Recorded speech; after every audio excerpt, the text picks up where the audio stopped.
Salut les copains. Ravi de vous retrouver pour cette toute première chronique sur Saxon, dernier article en ligne qui vous retrouvez sur madbraze.com à la lecture, parce que c'est important de lire aussi. Mais allez, pourquoi pas. C'est dans l'air du temps, une petite vidéo. Donc l'article s'appelle Saxon, cueille le jour. Bah oui, parce que comme disait l'autre, diem perdidi, carpe diem. J'ai perdu ma journée, cueille le jour. Et dans cette phrase, en fait, ce qui m'amuse, c'est finalement le rapport que j'en fais avec l'artiste du jour. J'adore les années 70. J'adore les films de cette époque. Vous avez l'ambiance, l'insouciance apparente, les grosses caisses V8. Mais pour ce qui est de la musique, je ne sais pas si une autre décennie me rend plus scotché que celle-ci. Quelle aventure que c'était pour ces jeunes groupes, tels Iron Maiden, Judas Priest, ou aussi Lynyrd Skynyrd, pour changer un peu de style.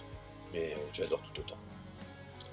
Donc c'était pour eux, en fait, de débuter dans cette époque de liberté, des enregistrements à l'arrache, pas une thune. Et les mecs, ils faisaient leur tournée, et la plupart du temps, les vieux camtars à moitié pourris qui fumaient, ils avaient le spliff coincé dans le coin de la bouche, et puis les mecs ils rôdaient, ils faisaient leur concert, ils faisaient leur taf. Et après ils faisaient la teuf. Tout ça, c'est bien connu. Et finalement, Saxon est de cette génération. Made in Angleterre, le band a connu un succès presque franc tout au long de ses 24 albums. Si vous n'êtes pas branché old heavy metal, ce nom ne vous parle peut-être pas.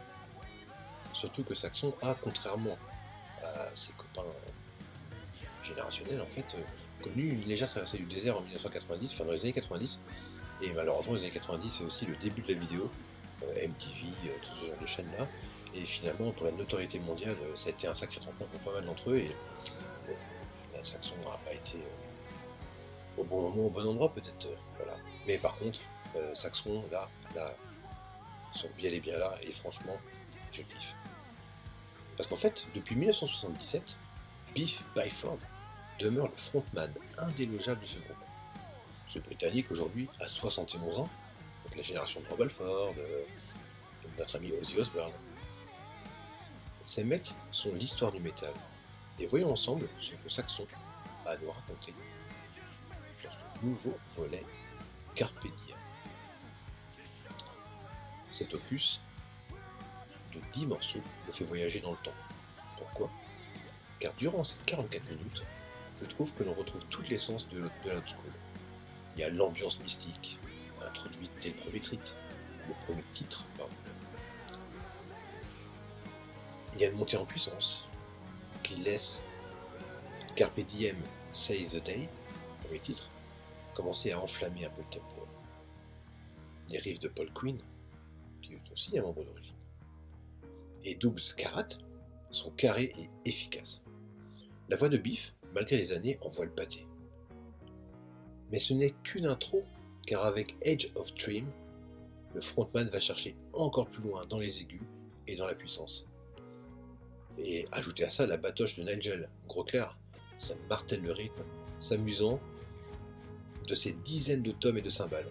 Je vous invite à regarder une de ces photos, là, vous tapez Nigel Glocker Battery sur internet et vous verrez que franchement le mec, on le voit à peine au milieu de son session. Mais c'est très générationnel encore une fois. On est les batteurs de Maiden, donc ça c'est pareil. C'est des multifus pour faire des multi-ambiances.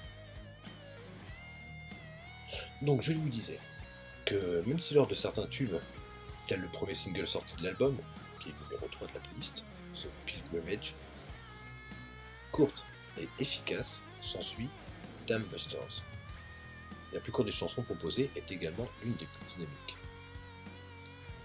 Devoir de mémoire avec Remember the Fallen, des intégrations astronomiques avec Supernova, ou tout simplement la vie d'artiste, pleine balle avec Living on the Limit.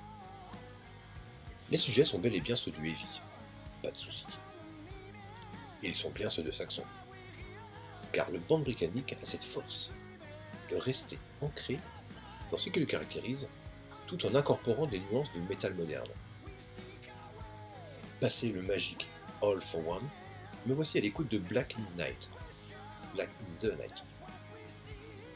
l'anglais c'est pas mon fort, vous l'avez remarqué.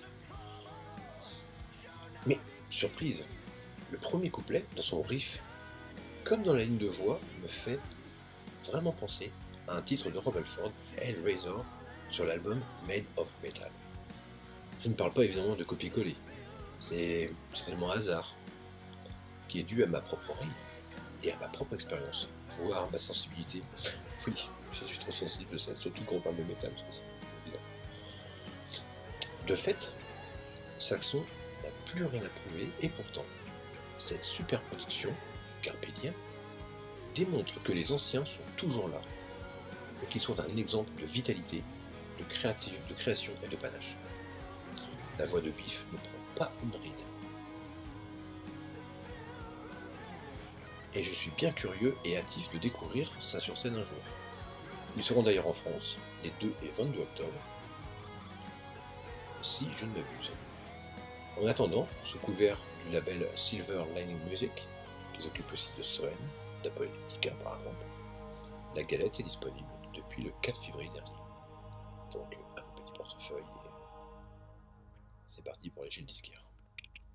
Donc on se retrouve bientôt pour une nouvelle chronique d'album. J'espère que vous suivrez tout ça. A bientôt sur Mad Braze.